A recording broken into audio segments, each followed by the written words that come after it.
wabarakatuh. Alhamdulillah, wassalatu wassalamu ala nabiyyina Muhammad bin Abdillah wa la hawla wa la quwwata illa billah. Alhamdulillah, kita bersyukur kepada Allah Subhanahu wa taala atas nikmat yang Allah berikan, nikmat iman, nikmat Islam, dan juga nikmat hidayah dalam keadaan seperti ini, juga nikmat sehat, sehingga kita bisa hadir selain mengerjakan sholat subuh secara berjamaah, kita juga bisa hadir untuk menuntut ilmu, menambah pengetahuan tentang agama, dan juga mudah-mudahan menambah keimanan dan ketaatan kita kepada Allah Subhanahu wa taala. Oleh itu, bersama-sama kita juga lihat i'tikaf selama berada di masjid ini, dan nanti kita lanjutkan dengan sholat syuruk. Mudah-mudahan sebagaimana janji Rasulullah SAW, orang yang sholat isyraq maka biasa juga melaksanakan ibadah haji dan ibadah umrah secara sempurna. Hadirin yang dirahmati Allah Subhanahu wa taala, kajian kita pagi hari ini adalah kajian fikih, melanjutkan pembahasan yang telah lalu kita bahas seputar sholat berjamaah. Sudah selesai, Pak. Sholat berjamaah sudah selesai, baik terkait dengan syarat jadi imam dan juga syarat makmum. Kemudian juga sholat jamaah dan qashar juga sudah kita selesaikan. Mudah-mudahan bisa kita amalkan dan terapkan dalam kondisi apa kita harus menjamak, dalam kondisi apa kita harus bisa qashar atau juga jamaah dan qashar. Dan pada pagi hari ini kita lanjutkan ke materi yang baru terkait dengan tata cara sholat orang yang sakit. Orang yang sakit itu bagaimana cara sholatnya? Ini juga hal yang harus kita ketahui bila nanti kita mengalami atau ada di antara keluarga atau juga anak kita yang sakit. Bagaimana caranya, pelajarannya atau ilmunya bagaimana sehingga kita bisa memahami dan juga menjalankan dengan baik.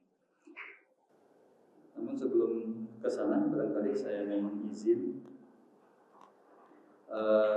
membahas secara singkat terkait dengan sholat yang bisa jadi mungkin ada di antara kita yang bertanya-tanya, sebenarnya apa perbedaan sholat duha dengan sholat isyraq atau sholat syuruk seperti itu, Pak. Jadi sholat isyraq atau sholat syuruk itu sebenarnya kalau bisa dikatakan ada perbedaan penamaan, iya. Namanya berbeda, syuruk dengan duha. Awalnya adalah ketika sahabat Abdullah bin Abbas kemudian sholat duha Rasulullah itu 8 rakaat di rumah beliau. Kemudian Abdullah bin Abbas itu membaca ayat yusabbihna bil ashi wal isyraq. Yusabbihna bil ashi wal isyraq. Kemudian Abdullah bin Abbas mengatakan inilah yang dimaksud dengan sholat isyraq. Awalnya adalah seperti itu, maka kemudian ulama dalam selanjutnya lebih merinci lagi apa sih perbedaannya antara sholat isyraq dengan sholat duha. Jadi di dalam hadis Nabi SAW, misalnya dalam beberapa riwayat bahwa Rasulullah SAW kana Nabi idza zalat asy-syamsu min matlaiha qila ramhi aw ramhaini taqadri salatil asri min maghribiha shalla rak'ataini summa amhala hatta idza irtafa'a duha shalla arba'an. Jadi dari hadis ini ada kita melihat menangkap ada seperti perbedaan. Seperti ada perbedaan bahwa Nabi Shallallahu Alaihi Wasallam matahari bergeser dari terbitnya seukuran 1 tombak atau 2 tombak, kemudian sholat rakaatain, kemudian beliau sholat 2 rakaat. Summa amhala hatta idza irtafa'a, kemudian beliau diam tidak sholat sampai ketika ad-duha, waktu duha. Sholat arba'an, kemudian sholat 4 rakaat. Dari hadis ini ada 2 hal yang kita bisa tangkap, yang kemudian menjadi penjelasan ulama yang memiliki makna yang lebih luas kepada kita. Yang pertama, sebagaimana kita ketahui bahwa ada waktu-waktu yang muharramat. Yang lalu kita sudah jelaskan ya Pak. Waktu-waktu yang diharamkan untuk kita melaksanakan sholat. Ada 3 waktu. Kapan itu Pak? Waktu matahari terbit, waktu matahari sedang di tengah-tengah atas kepala kita. Makanya kalau zuhur itu masih di tengah-tengah atau udah tergelincir Pak? Nah, tergelincir dikit. Makanya kalau di tengah-tengah jangan, nggak boleh. Waktu muharramat. Dan kemudian yang ketiga, waktu apa? Matahari terbenam. Nah, matahari terbenam. Maka itu dikategorikan waktu muharramat, sehingga Hanafiyah mengatakan saat waktu tersebut tidak boleh mengerjakan apapun sholat, termasuk sholat qadha. Jadi sholat qadha, kemarin kita sudah bahas itu, termasuk tidak dibolehkan mengerjakan, termasuk sholat qadha. Selain jumhur, Hanafi yang mengatakan seperti itu. Kalau jumhur, kalau sholatnya memang ada keperluan, termasuk seperti qadha, maka boleh, meskipun di waktu yang muharram itu. Nah itu ya Pak ya, waktu muharram. Nah pertanyaannya kemudian, kalau sholatnya sholat sunnah seperti isyraq, ini bagaimana? Ada ulama mengatakan bahwa sholat isyraq dengan sholat duha itu adalah satu kesatuan. Kalau dia mengerjakan sholat isyraq, sholat syuruk, maka sama juga dia sudah mengerjakan sholat duha. Tetapi ada juga yang membedakan sholat isyraq, ya isyraq, duha, duha.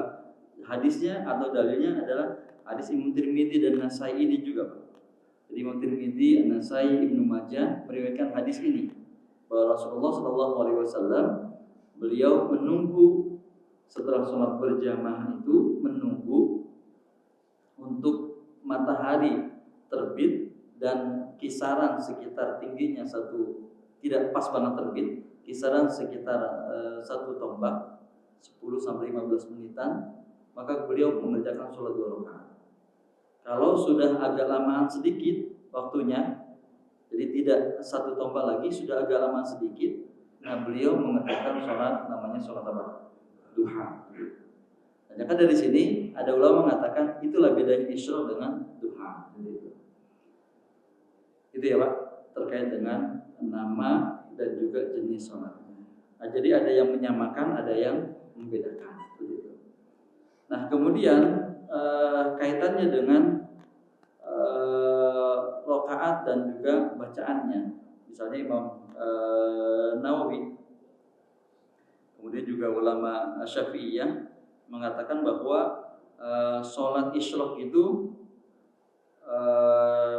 sunnahnya 2 rakaat. Tapi kalau sholat duha bisa 4 rakaat, bisa 6, bisa 8 rakaat. Tapi ada ulama mengatakan bahwa itu adalah sholat awwabin.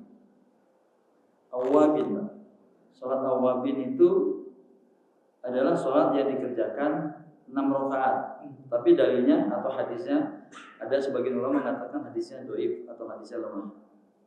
Karena awwabin itu bisa dikerjakan habis maghrib menjelang waktu isya. Gitu. Nah, jadi apakah namanya awwabin atau duha tetap bahwa dalam hadis disebutkan memang ketika mataharinya sudah agak lebih tinggi dari ukuran yang 2 tombak, artinya misalnya sudah setengah 7 atau jam 7 Pak, atau jam 9-an, maka itu bukan lagi sholat isyraq, tapi sudah sholat duha, seperti itu. Nah, sholat isyraq 2 rakaat, niatnya usolli sunnatal isyraq rakaatain atau usolli sunnatal syuruq rakaatain. Saya niat sholat sunnah isyraq 2 rakaat lillahi ta'ala, seperti itu Pak. Bacaannya adalah setelah Al-Fatihah rakaat pertama apa Pak?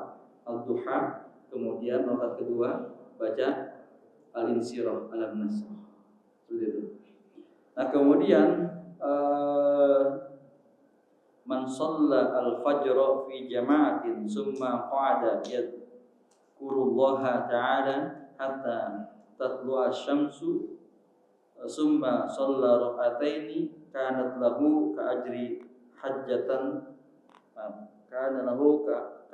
hajjatin wa umratin tamatin Tirmidzi.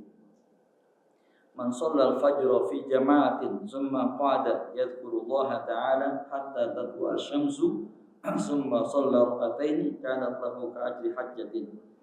Barang siapa yang sholat fajar, sholat subuh jamaah, sholatnya jamaah ya Pak, bukan di rumah, bukan sholatnya di rumah.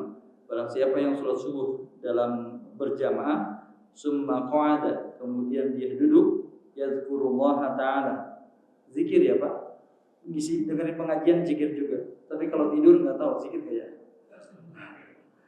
Makanya senderannya jangan sender banget Pak, senderannya jangan. Nah, hadisnya bunyi yazkurullaha ta'ala, dia zikir kepada Allah Ta'ala. Tapi Bapak, biasanya sih yang membatalkan wudu itu adalah ketika duduknya tidak dalam posisi tegak.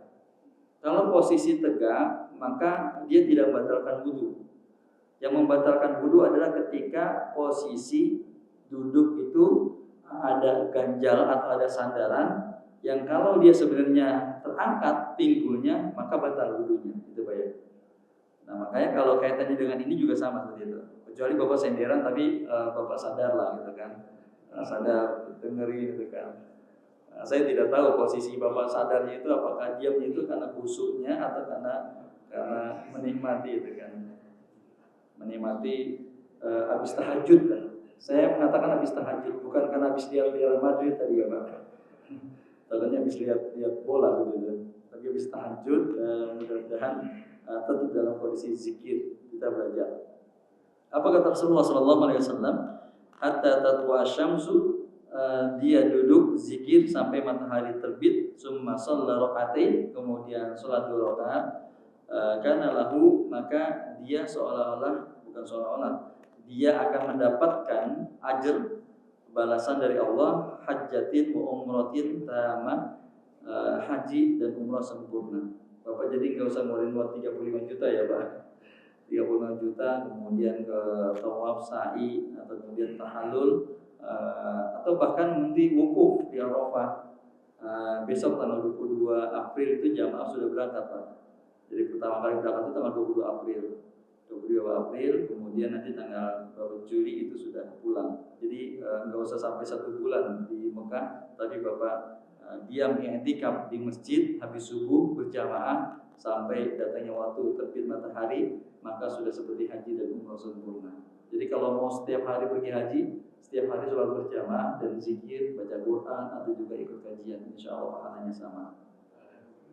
Nah, Bapak Ibu dan hadirin rahmati Allah Subhanahu wa taala, tadi terkait dengan niatnya ya Pak. Niat dan caranya adalah seperti itu untuk sholat isyraq. Wallahu a'lam.